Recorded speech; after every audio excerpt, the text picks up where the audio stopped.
दिल की बात। नाज़रीन, गुज़िश्ता दिनों हमने पॉडकास्ट के हाईलाइट में आपको एक तस्वीर दिखाई थी और ये बताया था कि रायचूर के एक ऐसे मशहूर लीडर हैं जो एक ज़माने में एनसीसी के बेहतरीन कैडेट्स में उनका शुमार किया जाता। लीजिए नाज़रीन, आज उन्हीं क़ायद का पॉडकास्ट कर रहे हैं, मुलाहिज़ा कीजिए। नाज़रीन आदाब, A1 टीवी में आप तमाम का खैर मक़दम है। जैसा कि आप जानते हैं, A1 टीवी की जानिब से एक पॉडकास्ट सीरीज़ चल रही है दिल की बात, जिसके तहत हम इंटरव्यू की तरह क्रॉस क्वेश्चन नहीं करते, बल्कि सामने वाले के दिल में जो बात है उसको आवाम तक पहुंचाने करते हैं। ज़्यादातर उनकी लाइफ जर्नी के बारे में और उनकी कामयाबी के ताल्लुक से सवाल करते हैं। तो आज हमारे साथ एक शख्सियत मौजूद है जो अपने आप में एक अंजुमन कहलाती है। किसी एक शोबे में वो सिमट कर नहीं है, बल्कि मुख्तलिफ शोबों में उनकी कई खिदमत हैं।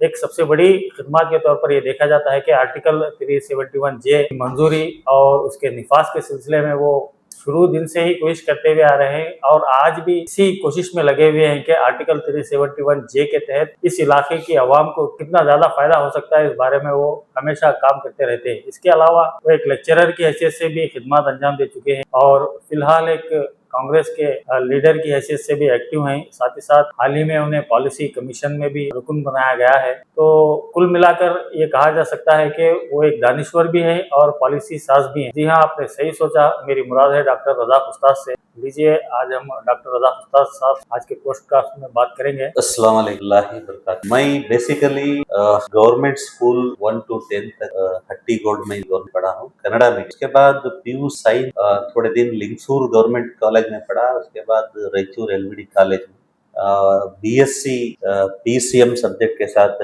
एलवीडी कॉलेज में पास डिस्टिंक्शन के साथ उस जमाने। और उसके बाद मैं उस वक्त जब एलवीडी कॉलेज में पढ़ रहा था तो एनसीसी में था, नेशनल कैडेट कोर। तो मैं यार 32 बटालियन का अंडर अफसर भी था। बहुत सारे हम कैंप्स करे, फायरिंग ट्रेनिंग कैंप अटेंड करे और फायरिंग स्टेट लेवल तक जाके आया हूँ। सीसी में डिसिप्लिन बहुत सीखे। उसके बाद MSc chemistry Gulbarga university second rank के साथ 2002 में पास हुआ। उसके बाद पीएचडी भी केमिस्ट्री में गुलबर्गा यूनिवर्सिटी में हमारे गाइड PHM जय स्वामी बोल के हमारे प्रोफेसर और हम मेरे गाइड उनके किया। बहुत सारे पब्लिकेशंस है, मेरे रिसर्च आर्टिकल्स है केमिस्ट्री में, PhD MSc PhD। तो आप केमिस्ट्री के स्टूडेंट है, पॉलिटिकल साइंस में भी आपको महारत है। केमिस्ट्री से अचानक पॉलिटिकल साइंस में सोशियोलॉजी और पॉलिटिकल साइंस क्या है, हर इंसान जब दुनिया में जीता है सोशली कनेक्टेड, हर प्रॉब्लम्स रोजमर्रा जिंदगी में देखते हैं और देखने से हमको समझ में आता है लोगों को जब कुछ गलतियां होते हैं, लोगों की जरूरतमंद को हम पहचानते हैं, कि आवाज उठाने की आदत, लोगों को सहने की आदत रहती है। उसमें अलग अलग तरीके के लोग रहते हैं और मेरे एक चॉइस थी। पहले से मैं स्टूडेंट लाइफ फाइट करते आया हूँ। बीएससी जब पढ़ रहा था, इवन पीयूसी में भी हम फाइट करते आए, स्टूडेंट आर्मी के साथ फाइट करते आए, डिग्री पढ़ते वक्त भी और यूनिवर्सिटी में भी हम स्ट्राइक कर प्रोटेस्ट करके राइट्स के लिए बहुत लड़े हैं। यूनिवर्सिटी बंद करके हम लोग अपने राइट्स के लिए वहाँ पे प्रोटेस्ट करे हैं यूनिवर्सिटी लेवल। तो पैरेलली देखो, एक इंसान बहुत सारे काम कर सकता है क्योंकि ज्यादा टाइम रहता है इंसान, तो टाइम को इस्तेमाल करने के अलग अलग तरीके रहते हैं और पैशन भी रहना, passion very important. Leadership quality पहले से स्टूडेंट लाइफ से जब से हम क्योंकि मैं ऑर्गेनाइजेशन के साथ काम कर रहा हूँ, स्टूडेंट ऑर्गेनाइजेशन के साथ, कॉलेजों में अगर कुछ कमी है तो हम प्रिंसिपल के सामने जाकर बच्चों को ले जाकर लड़के वो कमियों को पूरा कर, गलत हो गया तो भी वहाँ क्वेश्चन करते थे। ये आदत पहले से थी। और मैं एनसीसी में 3 साल था, नेशनल कैडेट कोर में, और डिफेंस एकेडमी ऑर्डिनेंस सेंटर है सिकंदराबाद में, वहाँ पे मैं 15 दिन रह के ट्रेनिंग किया। आगरा में, दावणगेरे में, ऐसे अलग अलग गाँव में जो हमारे एनसीसी के प्रोग्राम रहते थे, कैंप रहते, मैं जाता था। पूरे डिस्ट्रिक्ट का मैं 32 कर्नाटका बटालियन का अंडर अफसर था, सीनियर अंडर अफसर था, मतलब सीनियर था, लीडर था वहाँ का। तो ये हम पहले से ये क्वेश्चन करने की जो ये है, पहले से मैं करते आया हूँ, तो ऑटोमेटिक मेरे साथ है वो स्टूडेंट लाइफ में। लेकिन एक वक्त ऐसा भी आया आपको जो है स्टूडेंट से लेक्चरर बन, दूसरे आपसे क्वेश्चन करना शुरू करें। नहीं, मैं क्वेश्चन करने बच्चों को एनकरेज करता था। जब मैं 15 साल इंजीनियरिंग कॉलेज केमिस्ट्री प्रोफेसर के हैसियत से काम करा, 15 साल करा। 15 साल में कभी भी बच्चों को मैं डराया, उनको बात करने से खामोश करा, ये काम काम नहीं करा, बच्चों के साथ इंटरेक्शन कर, बच्चों के प्रॉब्लम्स जब बच्चे मेरे नॉलेज को लाते थे, मैं प्रिंसिपल को मैनेजमेंट को बोल के कुछ वक्त ऐसा भी आया यूनिवर्सिटी को बोलकर भी हम लोग प्रॉब्लम सॉल्व करने करा। मेरे कॉन्टैक्ट्स की वजह से मैं यूनिवर्सिटी लेवल को भी बच्चों के प्रॉब्लम, हमारे कॉलेज के बच्चों के प्रॉब्लम यूनिवर्सिटी लेवल तक जाकर भी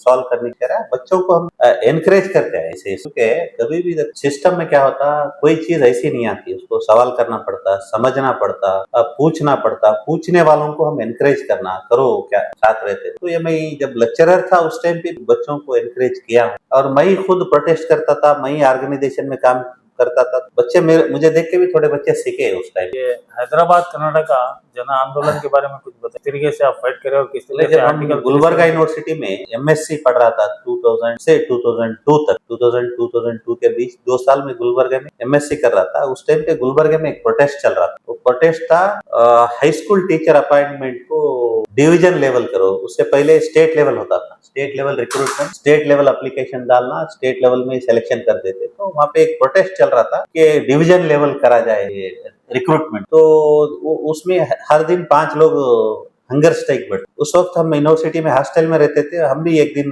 प्रोटेस्ट को गए तो प्रॉब्लम्स को ज्यादा समझ नहीं हो गया। उसके बाद जब हमारे एजुकेशन एमएससी कंप्लीट हुआ, आके देख रायचूर वापिस आया, मैं हट्टी को आया।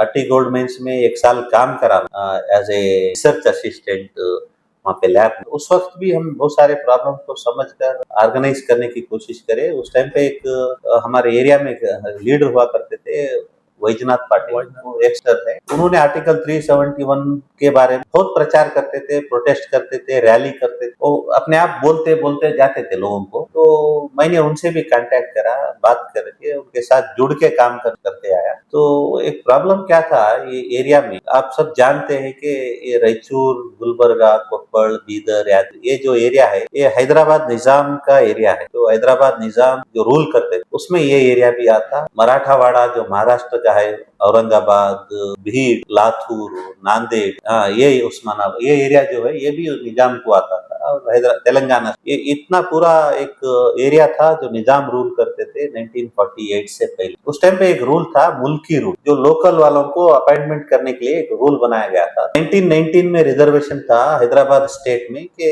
हैदराबाद के यूथ, हैदराबाद के स्टूडेंट्स को ही हैदराबाद में एजुकेशन और एम्प्लॉयमेंट में रिजर्वेशन दिया जाए। 75 to 85% रिजर्वेशन जब भी दिए थे निजाम के जमाने। वो 1948 में जब state Hyderabad kingdom union of India में मर्ज हो गया, वहाँ पे एक एग्रीमेंट हुआ, इंस्ट्रूमेंट ऑफ एक्सेशन में एक एग्रीमेंट हुआ कि ये मुल्की रोल को कंटिन्यू किया जाए। तो वो 48 से 56 तक जब वो हैदराबाद हमारा स्टेट था, हमारे चीफ मिनिस्टर, हमारे एमएलए हैदराबाद को जाते थे, वो जो पीरियड था वो पीरियड में भी मुल्की रूल था। 1956 में क्या हो गया, ये डिवाइड होने के बाद जो कन्नड़ा स्पीकिंग एरिया को कर्नाटक में जब मैसूर स्टेट था और मराठा स्पीकिंग एरिया को उस टाइम पे जो बॉम्बे स्टेट था, बॉम्बे स्टेट में ऐड, तो बॉम्बे स्टेट को और कर्नाटका स्टेट में जो एरिया गया उनको मुल्की रूल अप्लाई नहीं करे, सिर्फ तेलंगाना के लोगों को अप्लाई करे। बाद में 1957 में क्या हो गया, तेलंगाना आंध्रा में थोड़ा गड़बड़ हो गई, तो आर्टिकल 371 अमेंडमेंट करके तेलंगाना में मुल्की रूल को कंटिन्यू करे, हमारे एरिया को नहीं करे। तो जब पूछे भी नहीं, कोई पूछे नहीं तो हुआ नहीं, ऐसे ही चले गया। तो 96 में यहाँ रिक्रूटमेंट जो हो रहे थे पहले से जो हो रहे थे उसमें, और 96 के टाइम पे ये आवाज उठी कि नहीं 371 आए तो ये रिजर्वेशन आता गुलबर्गे में। उधर थोड़े लीडर्स मिलकर ये कोशिश चालू करे। उसके बाद ये सीरियस होते आया, तो हम भी उस मोमेंट में जुड़ गए। 2003 में जुड़े, 2003 से कंटिन्यू मैं एफर्ट्स करते आया। उसमें मेरी जो हैसियत थी, मेरी जो ताकत थी, उतना मैं ये करा। हर डिस्ट्रिक्ट में लीडर्स थे, हम भी उसमें एक ग्रुप में थे, तो ये मोमेंट चलता रहा। 2010 में ये मूवमेंट बहुत सीरियस हो गया। 2009 के लोकसभा इलेक्शन में जब श्रीमती सोनिया गांधी मैडम गुलबर्गा आए थे, उन्होंने भरोसा दिया था कि आर्टिकल 371 हम अमेंडमेंट करेंगे। 2010 में बेंगलुरु में एक मीटिंग हुई, वो मीटिंग में ये डिसीजन हुआ कि 371 अमेंडमेंट करना चाहिए हैदराबाद कर्नाटक के लिए। तो उस टाइम पे जो चीफ मिनिस्टर थे येडियुरप्पा, उनको मिले हम लोग, पूरे हैदराबाद कर्नाटक के पूरे एमएलए, एमपी, भीमण्णा खंडरे, बहुत सारे सीनियर लीडर्स थे, वो सभी मिलकर हम जाके मुलाकात करे येडियुरप्पा को। एक रेजोल्यूशन बना के सेंट्रल गवर्नमेंट को भेजे। उस टाइम भेजने के बाद हम लोग स्ट्रगल ऐसी कंटिन्यू था।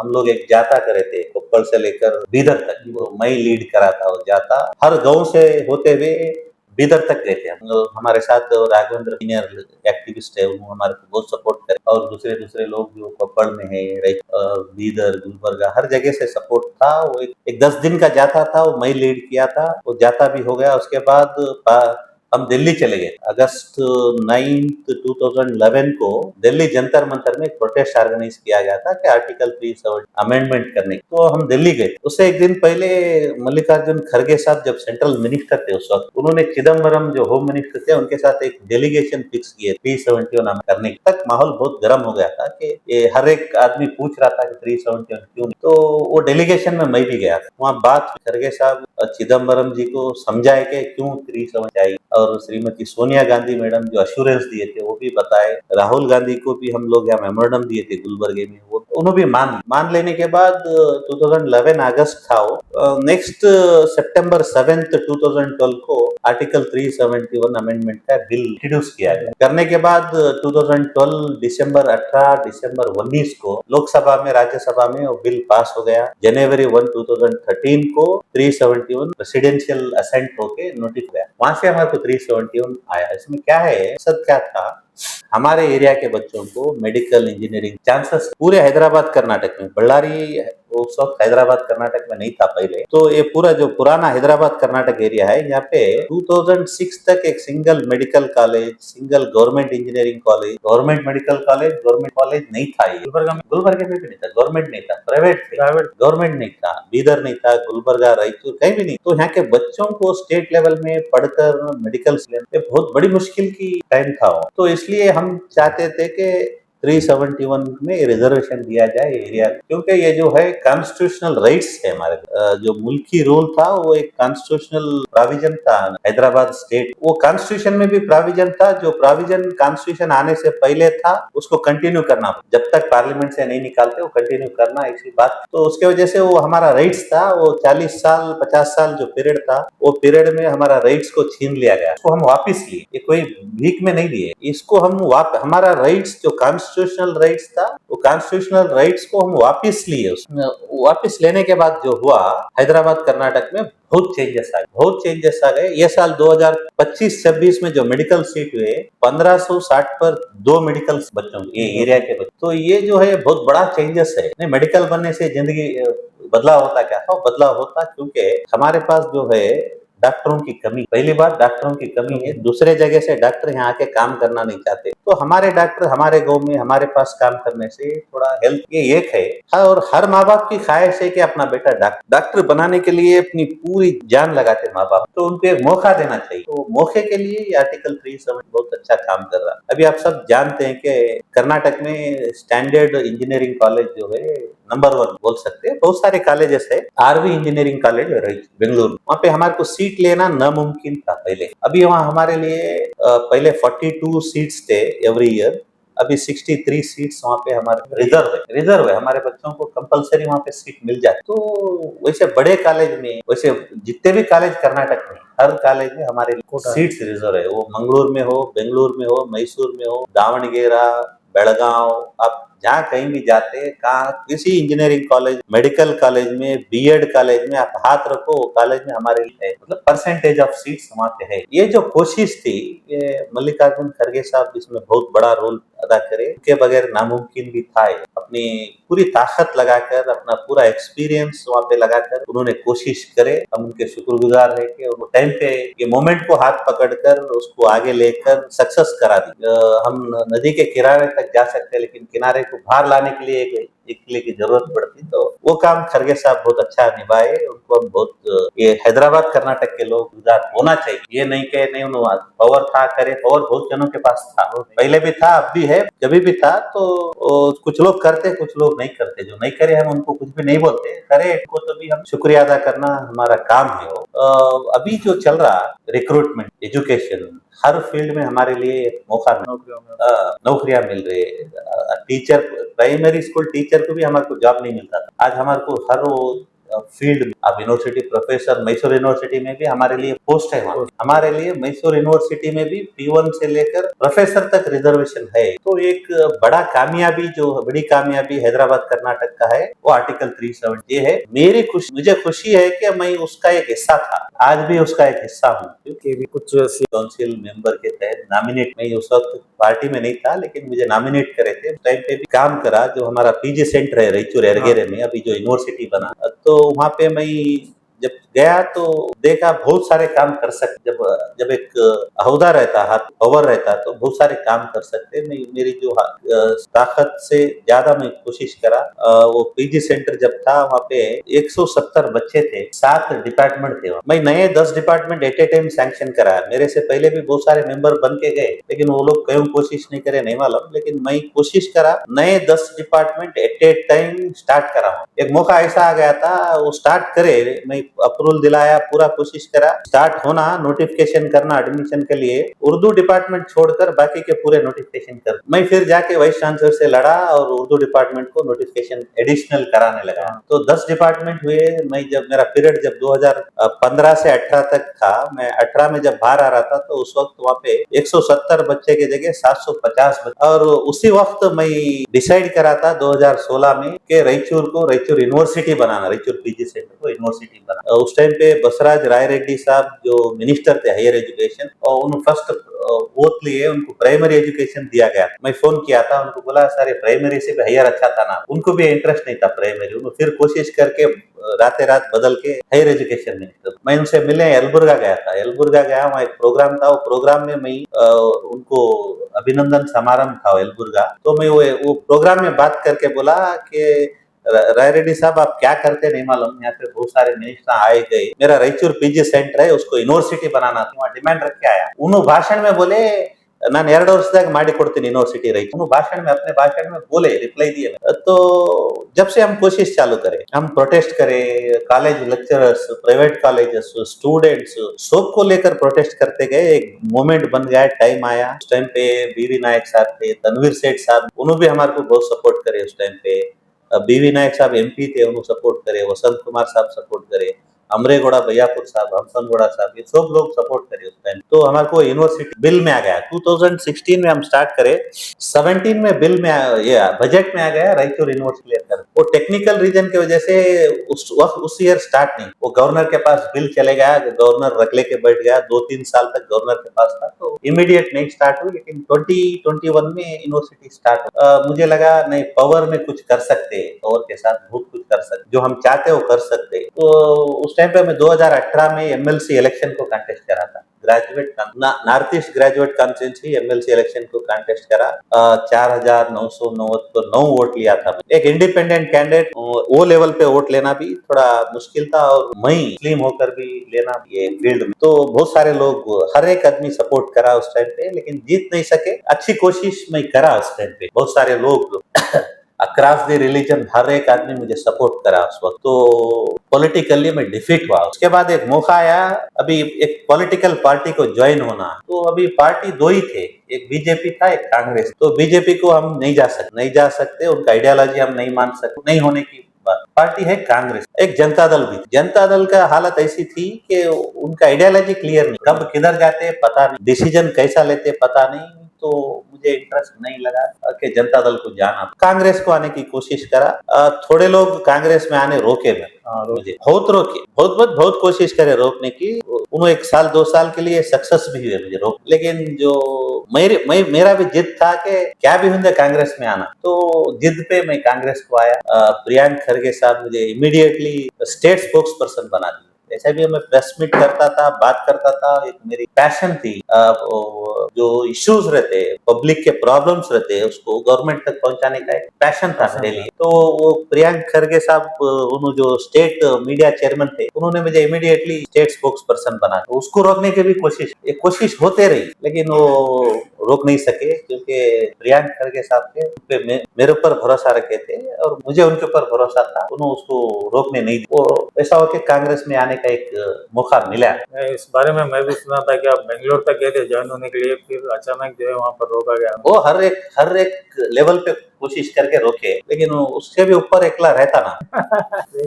क्या वजह थी उनकी रोक? कुछ लोगों को डर रहता, खौफ रहता, हमारे जैसे लोग आने से उनके रास्ते में कुछ ये आ जाते हैं, रोक आ आप जाते तो हैं। आप जैसा कि बता रहे हैं, आप डेवलपमेंट नेचर है, उससे उनको बेनिफिट भी हो सकता था ना, अगर आपको कॉन्फिडेंस मिले लेते। नहीं, लोगों को क्या रहता, पॉलिटिक्स में इंफीरियरिटी ज्यादा रहती और एक डाउट रहता कि कहीं मेरे से आगे नहीं जाए, ये डाउट रहता पॉलिटिक्स में। ये है एक लीडर नहीं, बहुत सारे लीडरों में ये डाउट रहता है। हमारे जैसे लोग, अगर पढ़े लिखे लोग अगर पॉलिटिक्स में आ गए तो रास्ता बहुत इजी आगे चले जाते हैं, क्योंकि हमें गुलामगिरी करने की आदत नहीं रहती, ये चमचागिरी नहीं करते, स्ट्रेट फॉरवर्ड रहते हैं। स्ट्रेट फॉरवर्ड हम उनको जब का जब जवाब दे देते तो अच्छा नहीं लगता लीडरों को, तो अवॉइड करते हैं हमारे जैसे लोग। लेकिन ऐसा नहीं कि हर लीडर वैसा रहता, बहुत सारे लीडर मुझे सपोर्ट करे, पार्टी में लेकर जाने के लिए सपोर्ट करे, पार्टी में आने के बाद भी सपोर्ट, बहुत सारे लीडर, हर लीडर वैसे ही नहीं रहता। कुछ लोगों की वो ये रहती, क्या भी नहीं कर सपोर्ट करने वाला में हमारे बीवी नायक। बीवी नायक साहब भी सपोर्ट करे, मेन रायचूर डिस्ट्रिक्ट मेरे को अमरेगौड़ा साहब सपोर्ट करे, वसंत कुमार साहब सपोर्ट करे, हम्पनगौड़ा पादरी साहब करे, वसंतगौड़ा दद्दल साहब भी सपोर्ट करे, सपोर्ट बहुत जने करे, अपोज कम लोग, लेकिन अपोज करने वाले की थोड़ी ताकत ज्यादा थी तो थोड़े दिन तक रोकने की कोशिश करे, रोके भी लेकिन सक्सेस नहीं। ये इससे जाहिर भी है कि कांग्रेस में लोग भी बोलते हैं कि दो ग्रुप है, रेशियो दोनों ग्रुपों का एक अलग अलग है, दोनों के टकराव में क्या है, नुकसान सिर्फ जो है मुसलमानों का हो रहा हो। आप क्या समझते, क्या दो ग्रुप है? नहीं, ऐसा क्या भी नहीं है। देखो, पार्टी रहने के बाद लीडर्स रहते हैं, लीडर रहने के बाद लीडरों के फॉलोअर्स रहते हैं, फॉलोअर्स में बात चलती रहती है कि मेरा लीडर बड़ा है, तेरा लीडर बड़ा है, ऐसा कोई ग्रुपिज्म नहीं रहता। अपने आप को प्रूव करने के लिए कुछ ताकत बताना चाहते रहते, वत्ता चलता, लेकिन एक को एक अपोज करके पार्टी तो एक ही रहती, सब ख्याल डालते, सब पार्टी के फेवर में ही बात करना पड़ता, तो वो रहता। अभी मैं Karnataka state planning policy and planning का मेंबर हूँ, तो हमारे लीडर हमारे को बनाए, तो ऐसा मौका मिलता। ये ग्रुप नहीं है, लीडरशिप ज्यादा होने की वजह से ज्यादा लोगों को मौका मिलता। अगर मुझे स्टेट प्लानिंग कमीशन का मेंबर बनाए तो और एक लीडर और एक मेरे से बड़ा मेंबर बना नहीं, सकता, अगर तो ऐसा ये कॉम्पिटिशन बढ़ते रहता। अगर ऐसा हुआ तो ठीक है, मगर क्या है, लोगों में एक बात क्या है, कुछ लोगों का ये कहना है कि जो है एक ग्रुप जो है बीजेपी के लिए सॉफ्ट कॉर्नर रखता है रायचूर में। अब वो ग्रुप जो है जानबूझकर जो है मुसलमान को टिकट दो बोल को बोलता, और जो है वही ग्रुप हरा था फिर बाद में। देखो, आप लोग डिसाइड करो मुसलमान को टिकट देना नहीं देना। ये हमारे हाई टॉप लीडर्स के पास भी डिस्कस हुआ, नहीं तुमको टिकट देते तुम हारते, देते हारते। बोला कहाँ नहीं हारे, कहाँ नहीं हारे, कर्नाटक में 224 टिकट देते, 224 हम नहीं जीते, 110 120 का टारगेट रहता, 120 जीत गए तो गवर्नमेंट 5 6 बार भी हारे, सो कॉन्स्टिट्यूंसीज है। ऐसा नहीं है कि अब हर बार जीतना हर बार हारना। देवदुर्ग में हमारा कैंडिडेट वहाँ 2008 में हारे, 2004 में हारे, 2008 में हारे, 2013 में हारे, 2013 में एक जीते, 2018 में हारे, 2023 में हारे, 2015 बाई इलेक्शन में हारे, देवदुर्ग में हारे, हार जीत रहे। और मुसलमान को टिकट देव बोल रहे, हराने को स्तर बोल रहे, बोलने का जो कॉन्सेप्ट है ये बीजेपी आइडियोलॉजी वाले बोल, ऐसी बात। जीतने के लिए क्या करना वो कर सकते। ऐसा अगर मुसलमान को टिकट दिलाकर हराने को स्तर दिलाना चाह रहे बोल के अगर कोई बोल रहे हैं तो ये बीजेपी के सोच वाले नहीं, क्योंकि वो चाहते कि एक कमजोर मुस्लिम कैंडिडेट को दिलाकर, नहीं, कमजोर कौन दिलाए, आसानी के नहीं साथ नहीं, जो है कमजोर कौन दिलाए, ताकतवर को दिलाना था। कोशिश वही नहीं, टिकट जब दिला रहे थे मुसलमान को टिकट देना, हमारी कोशिश दिलाने की, मुसलमान को देवबल की आवाज जब उठाए हम लोग, हमारे को बहुत ब्लेम करे, कोशिश करे, मुसलमान को पूछ रहे हैं। बाद में फिर मुस्लिम कैंडिडेट को हराने में भी उसी ग्रुप का थे। एनालिसिस करो कोसो वार्ड में कितने वोट आए, बल्कि कांग्रेस कोसो वार्ड में कितने वोट आए, एक एनालिसिस करो, लियो रिपोर्ट लियो, बैठो बात करेंगे, एनालिसिस करे।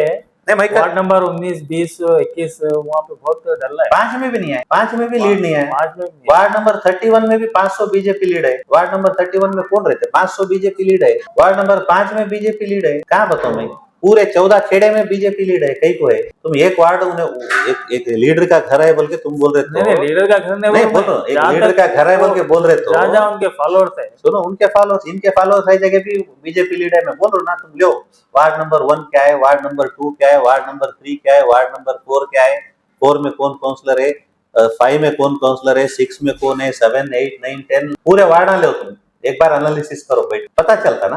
एक के ऊपर देखो क्या है, हमारा मकसद क्या है, मुसलमान जब हम टिकट पूछ रहे तो हमारा क्या है, हमारा कैंडिडेट कौन भी रहे उसको जिताने के लिए हम पूरी कोशिश करना, हर एक को लेकर कोशिश करना। सिर्फ मुसलमान है हम टिकट लिए हम नहीं जीतते, सबको लेकर चले, सबके साथ मिलकर चलो। उसके लिए अलग एक प्लेटफॉर्म बनेंगे डिबेट करने के लिए। कई को हारे हमारा कैंडिडेट बोल के, वो अलग बात वो है, अलग बात करेंगे। अलग है।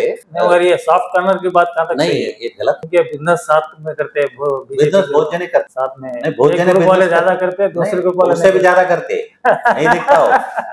स्टेट लेवल नेशनल लेवल में करने वाले हैं, बीजेपी वाले के साथ बिजनेस करने वाले स्टेट लेवल नेशनल लेवल वाले हैं। मैच्योर के लोग छोटे बिजनेस में क्या भी नहीं होता, नेशनल लेवल में करने वाले भी है, स्टेट लेवल में करने वाले भी है, अलग बात है।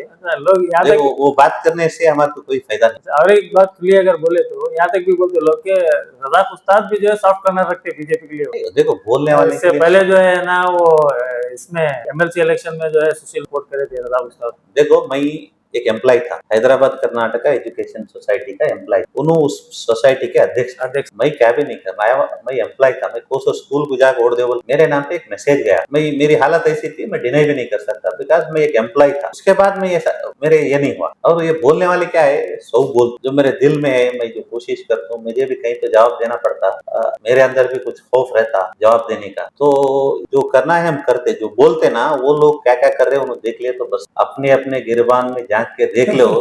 दूसरों के गिरबान में झांकने की जरूरत नहीं है। जो जो बोल रहे हैं एक सॉफ्ट कॉर्नर है, वो तो इससे तुम 2013 में कौन हराए, कौन सॉफ्ट थे? हमने वो वही तो सुनो, बोला, 18 में खाली 18 में कौन हराए, कौन सॉफ्ट थे, वो भी डिस्कस करना ना। नहीं सही है वो 23 में क्या हुआ, देखो क्या हुआ 23 में क्या हुआ, वो भी देखो। नहीं वही, ये इन्हों अगर टिकट दिलाए तो इन्हों हराते, इन्हों दिलाए तो इन्हों हराते, नुकसान सिर्फ हमारा होता, मुसलमान होता। तो ऐसी टिकट जो कैंडिडेट बनता, कांग्रेस की ऐसी टिकट ले, जो कैंडिडेट बनता, कांग्रेस के हर लीडर को साथ में लेकर जाए, उसकी जिम्मेदारी। वो खुद दूसरा हमारी जिताने की कैपेसिटी हम दूसरों पे डाल के उन्हें जिताए तो हमें जीत के बोल के साथ भूलने के बैठने से सक्सेस नहीं होते। कांग्रेस का जब आदमी एक कैंडिडेट टिकट लेता तो पूरे ग्रुपों के साथ पूरे लीडरों को लेकर कोशिश करके जीतना, बोलने के बैठने से क्या भी नहीं होता। हम लोग कोशिश करना सबको लेके जाना। अगर कैंडिडेट जो बने हमें एक लाइन साथ फिरे तो फिर और एक लाइन नाराज होते। ये देखो घर में होते कहते, हाँ। घर में शादी थी, अगर भाई को नहीं बुलाया, अलग घर में था, भाई को नहीं बुलाया तो नहीं आता उन्हें, घर जाकर बुलाना पड़ता। तुम फोन में बोले तो भी नहीं आता। ये घर तक है तो ये गांव तक रहता। ये हर छोटे छोटे चीजा रहते,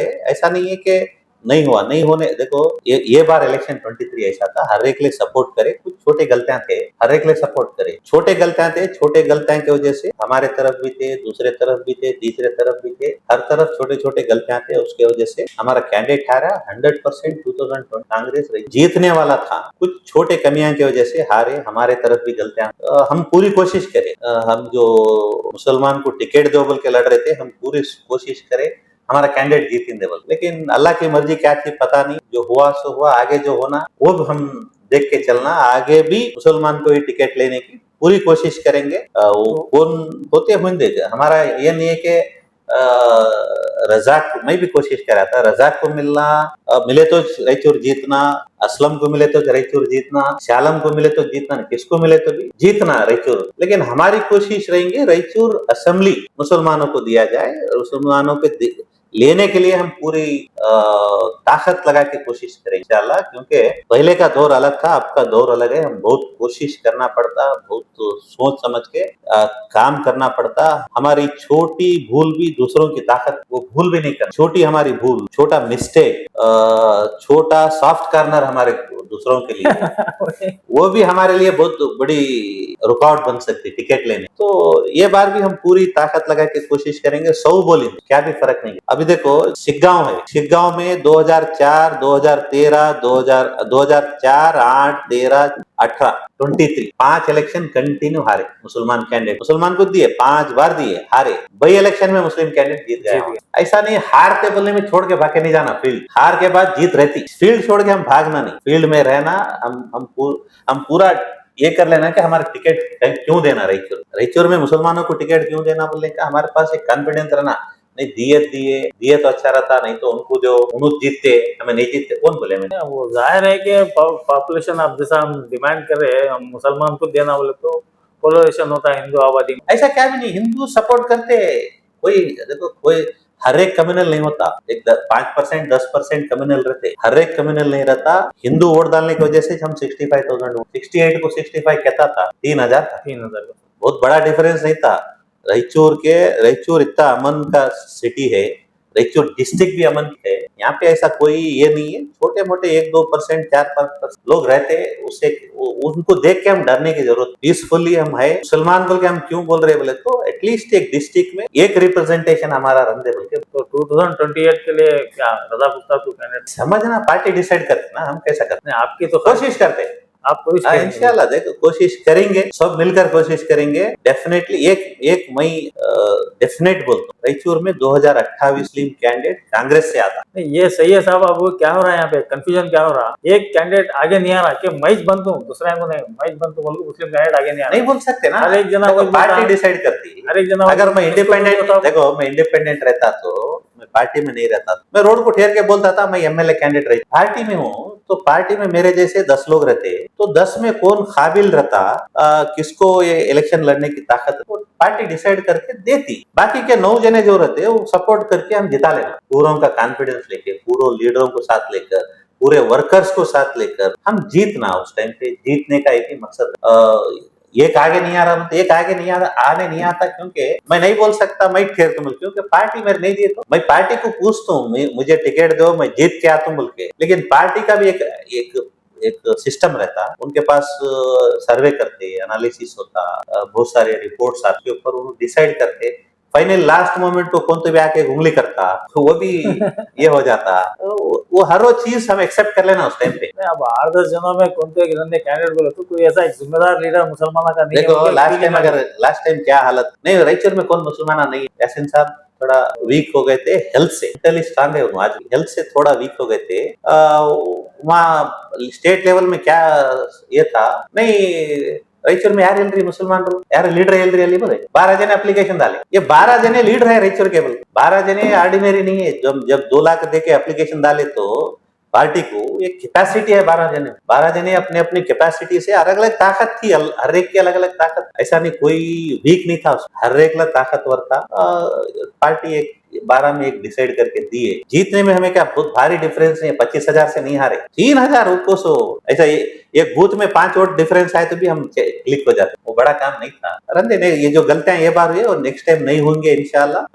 कांग्रेस मुसलमानों को टिकट देंगी, क्योंकि हमारे लीडर राहुल गांधी बार बार कहते हैं कि सोशल जस्टिस जिसकी जितनी आबादी उसकी उतनी हिस्सेदारी, वो हिस्सेदारी हम पूछेंगे, हिस्सेदारी हमारे को मिलती कांग्रेस में, ये हमारे को यकीन है। डेफिनेट हम नेक्स्ट टाइम सक्सेस होंगे, हमारा कैंडिडेट रायचूर का कैंडिडेट कांग्रेस से नेक्स्ट टाइम सक्सेस होता, वो कोशिश पूरी हम कर। मैं पूरे रायचूर के तमाम लोगों से गुजारिश कर, देखो पॉलिटिक्स एक ऐसी चीज है, हम बार बार कहते हैं कि नहीं गलत है, उसमें नहीं जाना, ये ऐसा नहीं। पॉलिटिक्स इंडियन डेमोक्रेटिक एक ताकतवर प्लेटफॉर्म है, वहां से हम बहुत कुछ कर सकते हैं।